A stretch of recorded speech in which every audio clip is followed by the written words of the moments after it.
Nah, sekarang saya ingin lihat di layar bagaimana proses penempatan ke Korea dengan 14 tahapan. Ini penting.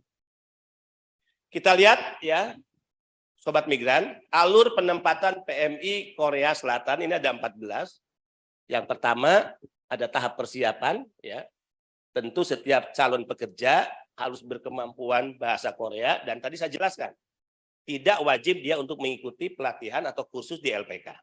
Dia bisa belajar secara otodidak atau dari teman atau keluarganya.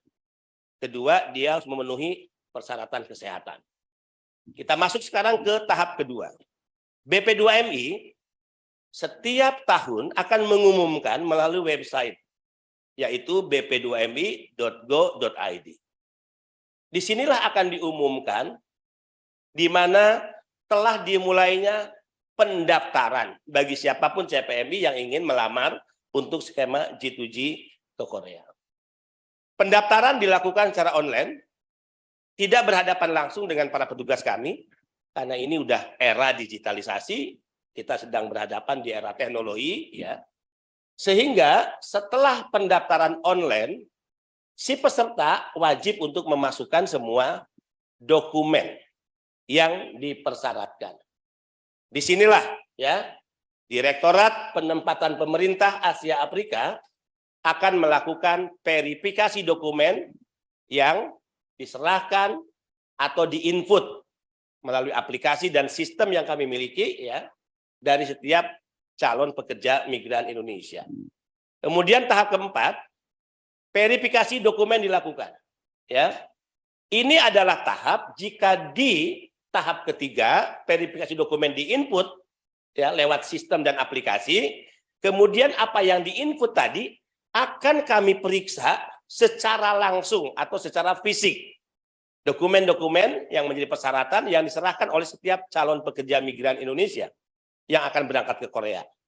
Verifikasi dokumen di mana para peserta sebagaimana tahun 2023 akan dikumpulkan di daerah-daerah asal yang kami bagi ke berbagai tempat.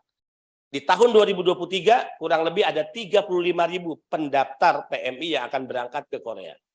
Mereka harus datang langsung membawa dokumen asli yang telah diupload ke website g2g.bp2mi.go.id.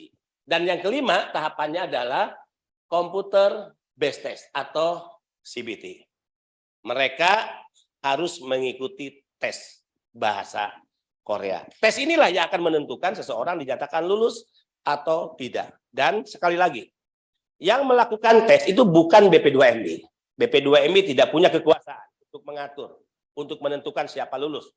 Bayangkan, BP2MI berani terbuka mengatakan bahwa BP2MI tidak memiliki kekuasaan untuk mengatur dan menentukan siapa lulus, siapa tidak. Yang menentukan itu adalah pihak HRDK. Perwakilan HRDK Korea Pusat yang ada di Indonesia. Jadi lucu dan aneh jika ada pihak oknum LPK atau siapapun yang mengatakan seolah-olah dia bisa mengatur kelulusan seseorang. Itu kebohongan. Dan kebohongan itu adalah kejahatan. Apalagi ada motif untuk meminta uang dari para calon pekerja migran Indonesia. Sekarang kita masuk ke tahap yang ke-6. Next. Ayo, yang ke-6. Oke. Nanti kita akan tentukan jadwal ya dan lokasi tes. Ini juga dapat dilihat ya di website www.bp2mi.go.id. Kemudian skill test dilakukan sesuai sektor pekerjaan yang dipilih. Sebagaimana kita ketahui, Korea hanya menyiapkan 2 sektor untuk G2G, yaitu manufaktur dan fishing. Ya. Tahap ke-8, setelah tes, setelah skill test, maka dilakukanlah pengumuman kelulusan bagi setiap CPMI. Ya. Contoh kemarin 35.000 peserta untuk tahun 2023 dan yang dinyatakan lulus sebanyak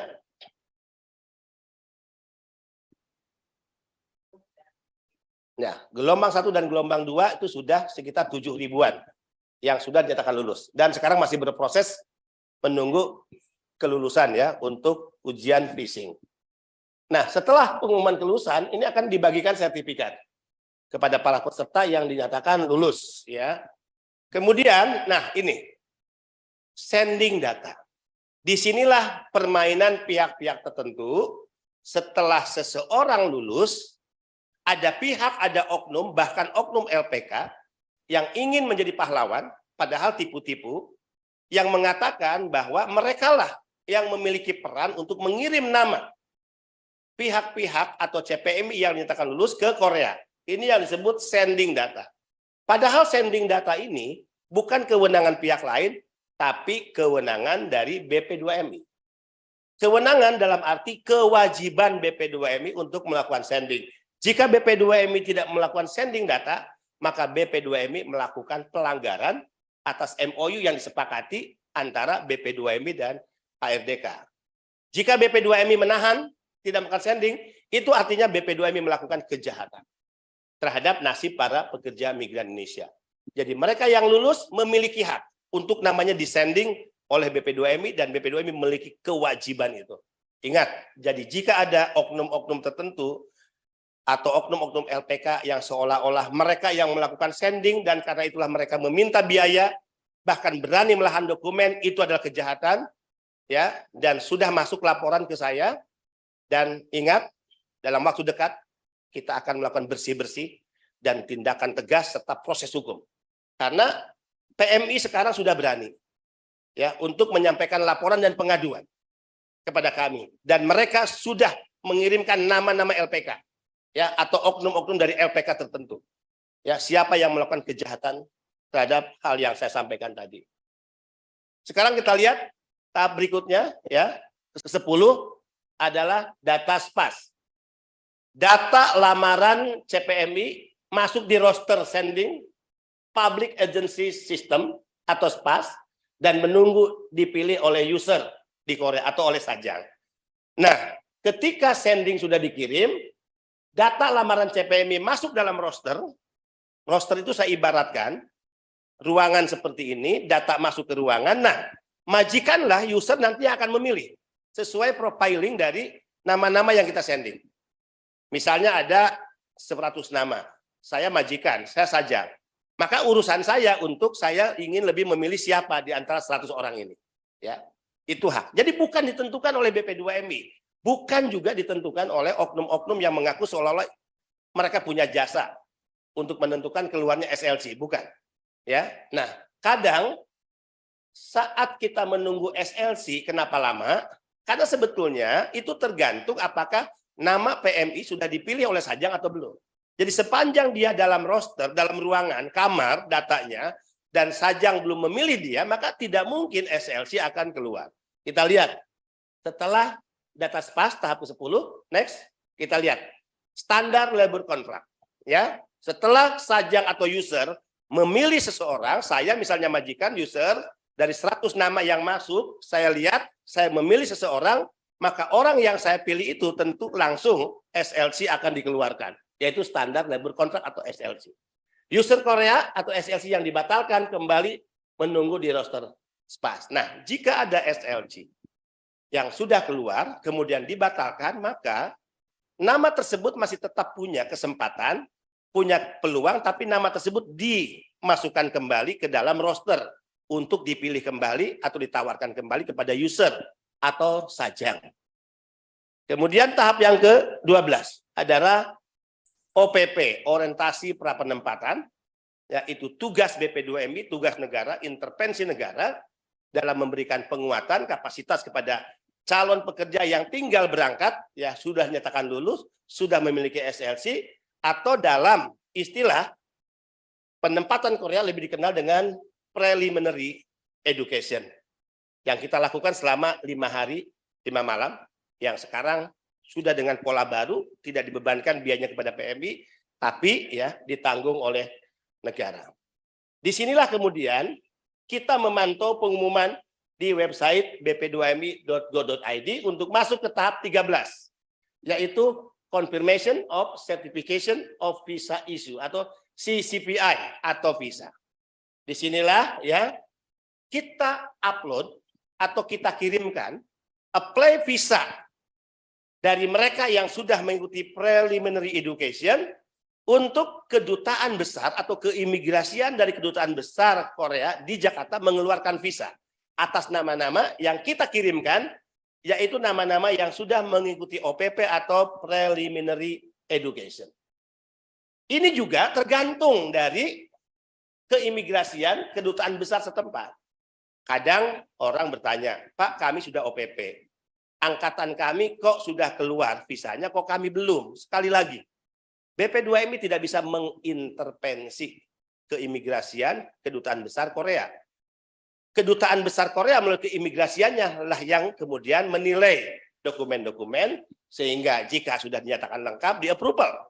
Visanya keluar. Jika belum lengkap, dikembalikan ke kami, kemudian kami mencoba melengkapinya kembali, dan kami usulkan kembali, ya, untuk diajukan atau apply visa ke keimigrasian kedutaan besar Korea yang ada di Jakarta. Setelah visa keluar, ya, maka tahap keempat adalah pemberangkatan.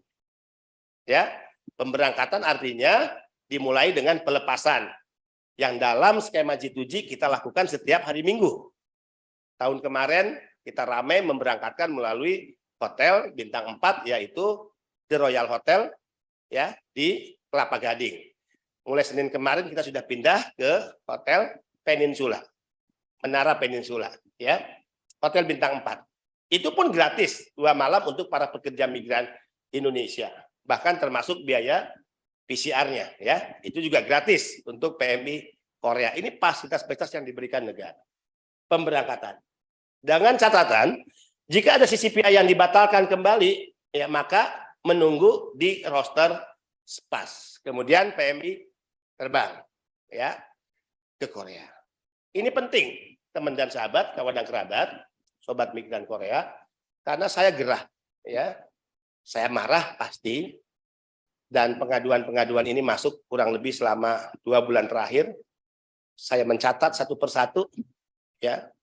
Kemudian saya meminta dan memerintahkan staf saya untuk merumuskan apa yang harus kita sampaikan ke seluruh sahabat, teman-teman, kawan kerabat, sobat migran PMI Korea. Dan hari ini kita berkesempatan untuk membuka tabir atau kotak Pandora dari kejahatan ini yang selama berlangsung dan selama ini mengeksploitasi PMI Korea. Ya. Dulu bahkan saya pernah mencurigai bagaimana ada LPK-LPK yang brengsek, yang nakal tersebut. Dan dengan beraninya mereka meminta uang dengan cara pemerasan dan praktek tipu-tipu. Ini kejahatan yang tidak bisa dibenarkan. Bahkan sebelum terbang, sebelum terbang ada lagi kejahatan lainnya, mereka dimintai menyetor uang terima kasih. Bahkan ada yang 10 juta sampai 20 juta. Awalnya saya merasa, apakah ini sebuah kejahatan yang sistematis, yang terorganisir? Mungkin saja yang melibatkan juga oknum-oknum di BP2MI, mungkin. Saya diam-diam melakukan investigasi, penelusuran, kemudian meminta informasi dari berbagai sumber. Kenapa mereka begitu berani? Bagi LPK yang baik, tentu Anda tidak perlu berkecil hati, tetap semangat. Ini urusan moral Anda, ya, ini urusan kemanusiaan yang harus Anda jaga. Jadikan pekerjaan Anda sebagai ladang amal, ladang ibadah untuk membantu PMI.